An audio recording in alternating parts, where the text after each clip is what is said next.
जय श्री राम। तो कैसे आप सब लोग अच्छे हैं? अच्छा होना भी चाहिए। आज हमारे फ्रेंच रेवोल्यूशन की पूरी क्लास चल रही है, हिस्ट्री की क्लास 9th, जिसका आज ये हमारा पार्ट थर्ड है। पार्ट फर्स्ट और सेकंड हमने पढ़ा दिया है, जाके आप देख सकते हैं। आज हमारा पार्ट थर्ड है, जिसका नाम है फ्रांस में राजतंत्र का उन्मूलन और गणतंत्र की स्थापना, यानी फ्रांस एबोलाइज्ड मोनार्की, यानी मोनार्की खत्म करके वो क्या बनने की राह पर चल रहा है, रिपब्लिक यानी गणतंत्र। ठीक है। फ्रांस की स्थिति आने वाले वर्षों में भी तनावपूर्ण बनी रहती। अगर ये चैप्टर आप पार्ट 3 देख रहे हैं, इसके पहले आपको पार्ट 1 और पार्ट 2 हमारे प्लेलिस्ट में पढ़ा है, आप जाके देख सकते हैं। डिस्क्रिप्शन में आपको इसकी लिंक दी गई है। ठीक है। यद्यपि लुई 6 ने संविधान पर हस्ताक्षर कर दिए थे, परंतु प्रसा के राजा उसकी गुप्त वार्ता भी चल रही थी प्रसा के राजा से। ठीक है, प्रसा के राजा से क्या कर रही थी? गुप्त वार्ता चल रही थी कि फ्रांस की घटनाओं से अन्य पड़ोसी देशों के शासक भी चिंतित थे। इसीलिए 1789 की गर्मियों के बाद होने वाली ऐसी घटनाओं को नियंत्रण करने के लिए इन शासकों ने सेना भेजने की योजना बना ली थी। क्या करेंगे? यहाँ पास सेना भेजेंगे और सबको क्या कर देंगे? खत्म कर देंगे। लेकिन जब तक इस योजना पर अमल होता, अप्रैल 1792 में नेशनल असेंबली ने प्रसा एवं ऑस्ट्रिया के विरुद्ध युद्ध की घोषणा का प्रस्ताव पारित कर दिया। अगर वो लोग देखो, राजा लोग, पड़ोसी राजा लोग यहाँ पास मारने के लिए सेना भेजने का इंतजाम कर रहे थे, तो उससे पहले नेशनल असेंबली की क्या कर दिया घोषणा कि हम क्या कर देंगे? इनका विद्रोह करेंगे। किसका किसका युद्ध विरुद्ध युद्ध करेंगे? किसके? ऑस्ट्रिया और प्रसा के प्रांतों से हजारों स्वयंसेवी सेना में भर्ती होने के लिए जमा होने लगे। हर प्रांत से स्वयंसेवी के लिए हमें भी सेना में भर्ती है, जो लोग वहां के थे। उन्होंने इस युद्ध को यूरोपीय राजाओं एवं कुलीनों के विरुद्ध जनता की जंग के रूप में लिया कि यूरोपीय राजा और कुलीन एक साइड और यहाँ की जनता एक साइड, ये बात छिड़ा था। ठीक है, युद्ध होने लगा। उनके होठों पर देशभक्ति के जो तराने थे, उनमें कवि राजेड दी लाइल द्वारा रचित मार्सिले भी था।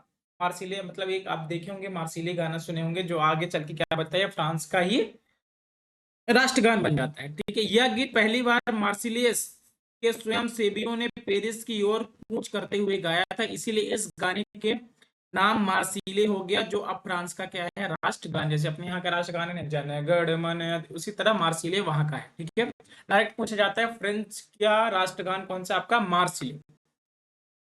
क्रांतिकारी युद्धों से जनता को भारी क्षति एवं आर्थिक कठिनाइयां झेलनी पड़ी। देखो, युद्ध होता है तो वो जनता को ही झेलना पड़ता है, याद रखिए। वहां की जो शासक को तो झेलना पड़ता है, सबसे ज्यादा वहां की जनता को झेलना पड़ता है। ठीक है। पुरुषों के मोर्चे पर चले जाने के बाद घर परिवार और रोजी रोटी की जिम्मेदारी किसके ऊपर आ गई? औरतों के कंधों पर आ पड़ी। जब पुरुष युद्ध करने चले गए तो जिम्मेदारी औरतों पर आ गई। देश की आबादी के एक बड़े हिस्से को ऐसा लगता था कि क्रांति के सिलसिले के आगे बढ़ने की जरूरत है, क्योंकि 1791 के संविधान में सिर्फ अमीरों को ही राजनीतिक अधिकार प्राप्त हुए थे। जितने अमीर थे ना, सिर्फ उन्हीं को राजनीतिक अधिकार प्राप्त हुए थे।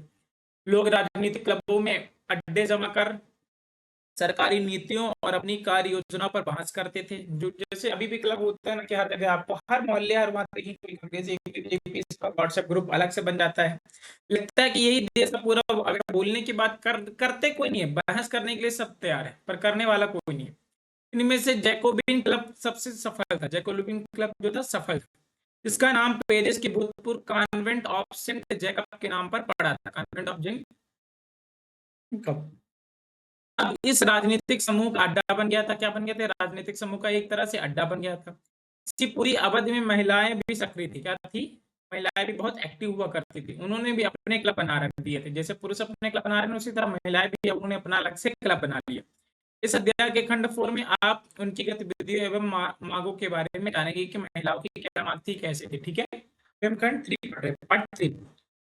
जैकोबिन क्लब के सदस्य मुख्यतः समाज के कम समृद्ध हिस्से से आते थे। किससे आते थे? बहुत ही कम समृद्ध, मतलब ज्यादा अमीर नहीं थे। इनमें छोटे दुकानदार हुआ करते थे, कारीगर जैसे जूता बनाने वाले, पेस्ट्री बनाने वाले, घड़ी साजने वाले, छपाई करने वाले, नौकर व दिहाड़ी मजदूर शामिल थे, जो आपके क्लब में जाके बहस करते थे। ठीक है। उनका नेता मैक्समिलियन, कौन था आपका? Maximilian Robespierre. Maximilian Robespierre. जैकोबिनों के एक बड़े वर्ग ने गोदी कामगारों की तरह धारीदार लंबी पतलून पहनने का निर्णय लिया। उन्होंने क्या किया कि जैसे आप देखे होंगे जैकोबिनों के एक बड़े वर्ग ने गोदी कामगार की तरह, जैसे गोदी में काम करने वाले धारीदार लंबे पतलून पहनने का निर्णय लिया। ये देखिए आप। ऐसे उन्होंने समाज के फैशन परस्त वर्ग खास तौर से घुटने तक पहनने जाने वाली ब्रीचेस यानी घुटना पहनने वाली कुलीनों को से खुद को अलग करने के लिए, क्या जैसे कहते हैं ना अभी भी ना, जो आप बड़े घर के लड़के देखो लड़कियां देखो वो शॉर्ट्स पहने, वो फुल पैंट पहनने में, फुल वो पहनने में क्लास तरह में, किसी को नहीं कह रहा हूँ ड्रेस वस्त्र के हिसाब पर। और आजकल आप देखेंगे ना फॉरेन वाले लोग इंडियन ट्रेडिशन पे आ रहे हैं और हमारे इंडियन वाले सब वेस्टर्न पे जा रहे हैं। नहीं भैया, शॉर्ट पहनना, फटे जींस पहनना बहुत बड़ी बात है भाई साहब, इससे आपकी अमीरी नहीं झलकती। ठीक है, जितने अच्छे जितने सील लड़के हों चाहे लड़कियां, जो फुल कपड़े सलवार सूट और साड़ियों में लगती है, उतने अच्छे आपके शॉर्ट्स और फटे कपड़े में नहीं लगते। यह ब्रिचेस पहनने वाले कॉलोनियों की सत्ता समाप्ति के ऐलान का उनका तरीका था। मतलब क्या, उनके विरोध में इन्होंने क्या करने लगा, फुल कपड़े पहनने का विरोध, कपड़े तरफ से भी विरोध करना स्टार्ट कर दिया। नए शब्द ने कॉन्वेंट यानी धार्मिक जीवन को समर्पित समूह की इमारत, उसे क्या कहा जाता है, कॉन्वेंट। इसे लिबर्टी, लिबर्टी मतलब स्वतंत्रता होता है आपका, ये लिबर्टी के प्रतीक है। ठीक है, इसीलिए जैकोबिन को सौ कुलात के नाम से जाना गया, जिसका शाब्दिक अर्थ होता है बिना घुटने वाले। ठीक है, बिना घुटने वाली यानी फुल पैंट जो पहनते हैं उन्हें।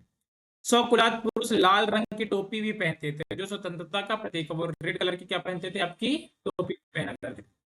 लेकिन महिलाओं को ऐसा करने की अनुमति नहीं थी। लेकिन सन 1792 की गर्मियों में जैकोबिनो ने खाद्य पदार्थ की महंगाई एवं अभाव से नाराज पेरिस वासियों को लेकर एक विशाल हिंसक विद्रोह की योजना बनाई। 10 अगस्त की सुबह उन्होंने टुलेरिये के महल पर धावा बोल दिया। टुलेरिये के एक महल है, वहां पर धावा बोल दिया 10 अगस्त को। राजा के रक्षक को मार डाला, जो वहां के सेना सिपाही था ना, उसको क्या कर दिया, मार डाला। और खुद राजा को कई घंटों तक बंधक बनाए रखे। कई घंटों तक राजा को मारने के बाद बंधक। बाद में असेंबली ने शाही परिवार को जेल में डाल देने का प्रस्ताव पारित करे। असेंबली जो थी वहां से पारित हुआ कि जो शाही परिवार है उनको क्या कर दिया, जेल में डाल दिया जाए। नए चुनाव कराए गए और 21 वर्ष से अधिक उम्र वाले सभी पुरुषों, चाहे उनके पास संपत्ति या नहीं, को मतदान का अधिकार। इस तरह से जैसे भी 25 वर्ष वाले दे सकते थे, लेकिन वही दे सकते थे जिनके पास वो 3 दिन का लगभग कर चुकाते थे, जो अमीर हुआ करते। लेकिन प्रेजेंट टाइम पर नया कानून आया जिससे 21 वर्ष से उम्र जिसकी ज्यादा हो, चुनाव में भाग ले सकता है और वोट डाल सकते हैं। जैसे अपने इंडिया में कितने वर्ष है, 18 वर्ष। ये पार्ट हमारा तीसरा है। पार्ट 1 और 2 कंप्लीट कर लीजिएगा, तभी पार्ट 3 देखिएगा, जो भी ये वीडियो देख रहा है। ठीक है, नवनिर्वाचित असेंबली को कन्वेंशनल का नाम दिया गया। किसका नाम दिया है, कन्वेंशन का। ठीक है, कन्वेंशन। 21 सितंबर 1792 को इसने राजतंत्र का अंत कर दिया। जो राजा लोग थे ना, उनका पूरा अंत हो गया और फ्रांस में एक गणतंत्र घोषित किया गया, रिपब्लिक घोषित। जैसे कि आप जानते हैं, गणतंत्र सरकार का वह स्वरूप है जहां सरकार एवं उसके प्रमुख का चुनाव जनता करती है। ठीक है, उससे क्या कहा जाता है, रिपब्लिक, या फिर आगे चल के इसे डेमोक्रेटिक भी कहा जाता है। यह वंशानुगत राजशाही नहीं है, यानी ये राजा का बेटा राजा नहीं बनेगा, चाचा का बेटा विधायक है, चाचा तो भतीजा भी विधायक नहीं बनेगा, पापा कलेक्टर है तो बेटा भी कलेक्टर नहीं बनेगा। ठीक है, वही होता है ये। आप कुछ अन्य गणतांत्रिक देशों के बारे में जानकारी प्राप्त करने की कोशिश करें और देखें कि वे कब और कैसे गणतंत्र बने। फिर लुई सिक्स को न्यायालय द्वारा देशद्रोह के आरोप में, किसके आरोप में, आपके देशद्रोह के आरोप में, ठीक है, जो लुई महाराज थे इनको क्या बोला गया कि ये क्या है, देश के द्रोही है, इन्हें ट्रीजन है। ठीक है, ट्रीजन के आरोप में मौत की सजा सुना दी गई और 21 जनवरी 1793 को प्लेस डी लॉर्ड कॉडेट में उसे सार्वजनिक रूप से क्या दे दी गई, फांसी। जल्द ही रानी मेरी एंटोनेट का भी वही है, इस तरह उसको भी फांसी दे दी गई। उसके बाद उसकी रानी को। अब आते हैं आतंक राज। पॉइंट 1, द रीजन ऑफ, जो वहां का राजस्थान था उसका क्या हो गया, आतंक, द रिजाइन ऑफ टेरर, आतंक खत्म। सन 1793 से 1794 तक काल के आतंक का युग कहा जाता है। कब कहा जाता है, आतंक वहां पर बहुत ज्यादा होने लगे थे। ठीक है, आतंक होने लगे थे, खत्म नहीं हुए। ठीक है, 1793 से आतंक राज इसीलिए कहा गया। रोबेस्पियर के नियंत्रण एवं दंड की सख्त नीति अपनाई। उसके हिसाब से गणतंत्र के जो भी शत्रु थे, मतलब जो भी गणतंत्र को जैसे कुलीन एवं पारदी, अन्य राजनीतिक दलों के सदस्य, उसकी कार्यशैली की असहमति रखने वाली पार्टी सदस्य, उन सभी को गिरफ्तार कर जेल में डाल दिया गया और क्रांतिकारी न्यायालय द्वारा उन पर मुकदमा चलाया गया। जैसे कि कोई उनके विरोध में रहता था, जो पारदी लोग थे, सबको जेल में डाल दिया गया और सबको मुकदमा चलाया गया। यदि न्यायालय उन्हें दोषी पाता तो गिलोटिन पर चढ़ाकर उसका सिर कलम कर दिया जाता है। मतलब एक वहां पर जैसे फांसी देते हैं, वहां पास ऐसे ही सर ऐसे रखवा देते हैं यहाँ पास, और वहां पास ऊपर से एक ऐसे झूलता रहता है, ऐसे कट से आता है, सर काट देता है। ठीक है। गिलोटिन दो खंभों के बीच लटकते और वाली मशीन था, जिस पर रखकर अपराधी का सिर धड़ से अलग कर दिया जाता था। इस मशीन का नाम इसके आविष्कार डॉक्टर गिलोटिन के नाम पर पड़ा। बताइए। ठीक है। फिर आते हैं रोबेस्पियर सरकार के कानून बनाकर मजदूरी एवं कीमतों की अधिकतम सीमा तय कर दी। जो रोबेस्पियर था वहां पर सरकार के कानून बनाया और वो कर दिया।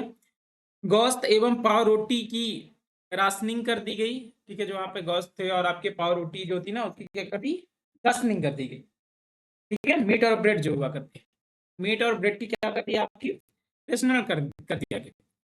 किसानों को अपना अनाज शहरों में ले जाकर सरकार द्वारा तय कीमतों पर बेचने के लिए बाध्य कर दिया गया कि जो तय कीमत है ना, उसको उसमें आपको बेचना पड़ेगा। अपेक्षाकृत महंगे सफेद आटे के इस्तेमाल पर रोक लगा दी गई। सभी नागरिकों के लिए साबुत गेहूं से बनी बराबरी का प्रतीक माने जाने वाली समटा रोटी खाना अनिवार्य किया। मतलब कि जो आप नागरिक हैं, आपको सबको समटा रोटी खाना पड़ेगा। बोलचाल और संबोधन में भी बराबर का आचार व्यवहार लागू करने की कोशिश की गई। परंपरागत मॉन्स्यूर यानी महाशय एवं मैडम यानी महोदय के स्थान पर अब सभी फ्रांसीसी पुरुषों एवं महिलाओं को क्या बोला गया, सितोयन। सितोयन यानी नागरिक और सितोयन यानी आपकी नागरिका। इंग्लिश इंग्लिश में जैसे अपने सिटीजन कहते हैं ना, उन्हें क्या क्या कहा जाता है, सितोयन।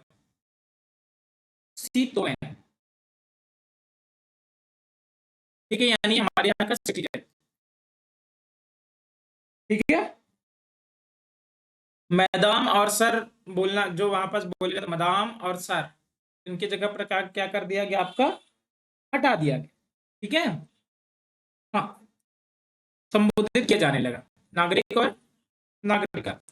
चर्चों को बंद कर दिया गया और उनके भवनों को बैरक या दफ्तर बना दिया गया। तो उनके भवन हुआ करते थे ना, उसको बैरक या फिर ऑफिसेस बना दिए गए। रोबेस्पियर ने अपनी नीतियों का इतनी सख्ती से लागू किया कि उसके समर्थक भी त्राही त्राही करने लगे। सब इससे परेशान। देखो, राजा को हटाया, फिर सोचा कि इसको सही हो गया, तो अब ये तानाशाह बनने लगे। अंततः जुलाई 1974 में न्यायालय द्वारा उसको उससे दोषी ठहराया गया और गिरफ्तार करके अगले दिन उसे गिरफ्तार में। इसलिए कहते हैं कि आप जो जो काटेंगे, जो बोएंगे वही काटेंगे। आप जितना न्याय करेंगे आपके साथ वही होगा, आप जो कर्म करेंगे वही। फिर स्वतंत्रता क्या है, परस्पर विरोधी विचार यानी लिबर्टी क्या है, इसके बारे में चलिए जानते हैं। क्रांतिकारी पत्रकार कैमलिन स्मॉलिंस ने 1917 में ये कहा, 1793 में ये कहा कि इससे कुछ ही दिनों बाद आतंक राज के दौरान उसे फांसी दे दी गई। कुछ लोगों का मानना है कि स्वतंत्रता एक शिशु के समान है। किसके समान है, शिशु यानी बच्चे के समान। से परिपक्व होने तक अनुशासन की अवस्था से गुजरना आवश्यक है। जब तक वो परिपक्व नहीं होता तब तक उसे अनुशासन में यानी डिसिप्लिन में रखना पड़ेगा। और सब कुछ और है, स्वतंत्रता सुख शांति है, विवेक है, समानता है, और क्या है, स्वतंत्रता बिल्कुल फ्रीडम है आपके। ठीक है, सुख और शांति है। यह अधिकारों का घोषणा पत्र है। किसका अधिकार होगा, आप शायद अपने सभी दुश्मनों का सिर काट देना चाहते हैं, क्या इससे बड़ी मूर्खता हो सकती है? क्या किसी एक व्यक्ति को उसके दसियों संगी संबंधियों को दुश्मन बनाए बिना फांसी तक संभव है? 7 फरवरी 1794 को रोबेस्पियर के कन्वेंशन में भाषण दिया, जो ला मोती के यूनिवर्सल अखबार में छपा। भाषा का एक अंश लोकतंत्र ये है कि लोकतंत्र को स्थापित और सुदृढ़ करने के लिए संविधान सम्मत शांतिपूर्ण शासन के लिए हमें सबसे पहले अत्याचारी के विरुद्ध स्वतंत्रता की लड़ाई को अंतिम परिणाम पहुंचाना होगा। एवं बाहरी दुश्मनों का विनाश करना आवश्यक है, अन्यथा नष्ट हो जाएंगे। क्रांति के दौर पे लोकतांत्रिक सरकार आतंक का सहारा ले सकती है। आतंक कठोर और अनम्य न्याय जिसका प्रयोग पितृभूमि की अत्यावश्यक जरूरतों को पूरा करने के लिए किया जाएगा। आतंक के जरिए स्वतंत्रता के दुश्मनों पर अंकुश लगाना गणतंत्र का संस्थापक अधिकार है। ठीक है, अब देखते हैं ब्रिटिश शासित फ्रांस। आपका जो directory directory directory rules France, यानी डायरेक्टरी शासित फ्रांस के बारे में देखेंगे। देखो, सरकार के पतन के बाद मध्य वर्ग के संपन्न सब तबके के पास सत्ता आ गई। ठीक है, नए संविधान के तहत संपत्तिहीन तबके को अधिकार से वंचित कर दिया गया। संविधान में 2 चुनी गई विधान परिषद का प्रावधान किया, जैसे हमारे विधान परिषद। ठीक है, संपत्तिहीन तबके को क्या कर दिया, मताधिकार से वंचित कर दिया गया, मतलब जिसके पास संपत्ति नहीं उनको कैसे हटा दिया गया। इस परिषदों में 5 सदस्य वाली एक कार्यपालिका यानी डायरेक्टरी को नियुक्त किया गया। किसको नियुक्त किया गया? आपकी डायरेक्टरी को।